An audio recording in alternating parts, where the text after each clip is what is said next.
soit avec vous. Évangile de Jésus-Christ selon saint Matthieu. Gloire à toi, Seigneur.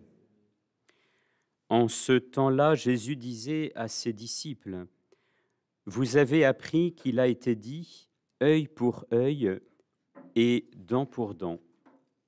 Eh bien, moi je vous dis de ne pas riposter aux méchants, mais si quelqu'un te gifle sur la joue droite, tends-lui encore l'autre.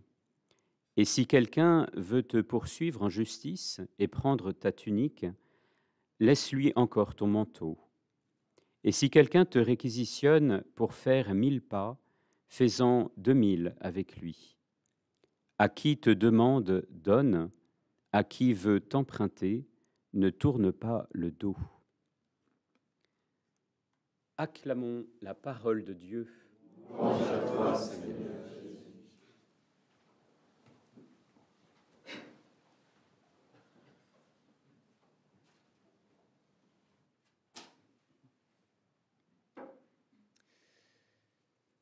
Avec ce discours du Seigneur sur la montagne, nous avons ici une vraie invitation à accueillir et intérioriser les deux, l'Ancien Testament et le Nouveau Testament, ce qui était donné comme loi, comme parole au peuple d'Israël, au peuple choisi, et ce que Dieu nous donne comme sa parole propre par Jésus.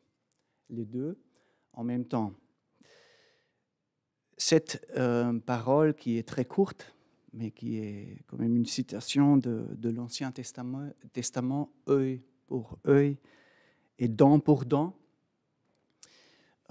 c'est déjà quelque chose. Si on fait ça, c'est pas mal quand même.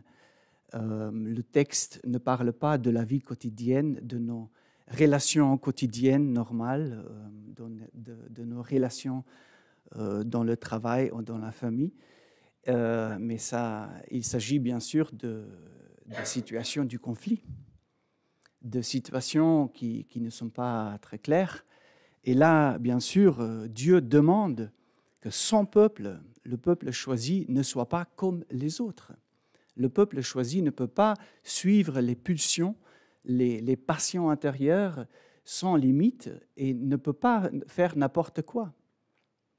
Même dans l'Ancien Testament, il y a les limites bien claires. Et œil pour œil et dent pour dent, pour les cultures anciennes, bien sûr, c'est déjà une perfection morale assez belle. On le voit dans l'histoire des conflits. Une fois dans le conflit, c'est quand même une bonne perfection de dire dent pour dent. Ou alors, si on regarde soi-même, c'est un peu la même chose. Si toutes les pensées se matérialiseraient, eh bien, dent pour dent, c'est déjà bien. C'est déjà une certaine perfection.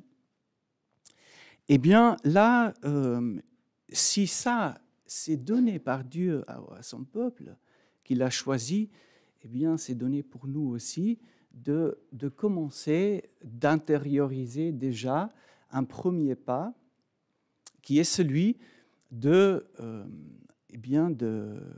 limiter nos réactions, de se limiter de manière consciente dans les conflits.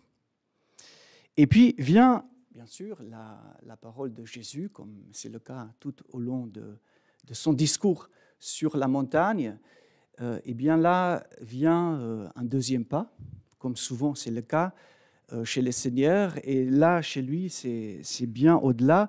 C'est vraiment un véritable choix pour la non-violence, comme nous le savons. C'est les paroles qui, tant de fois, nous semblent difficiles pour dire qui on est capable. Et c'est bien ainsi. Donc c'est vraiment un choix de notre part fait par notre liberté et en même temps qui nous semble un peu difficile. En tout cas, c'est la continuation de la perfection. C'est un deuxième pas auquel nous sommes invités, bien sûr. et qui devrait être le standard pour nous, les chrétiens, parce que nous sommes aussi parmi ceux qui écoutent le Seigneur parlant sur la montagne. Ce matin, nous avons reçu 2 paroles que, de toute façon, je les ai portées dans mon cœur, et pour moi-même, c'était un peu la confirmation. On a reçu les 2 paroles pendant la louange. Les 2 paroles, c'était la liberté et la miséricorde. Il me semble que ça vient très bien avec cet évangile.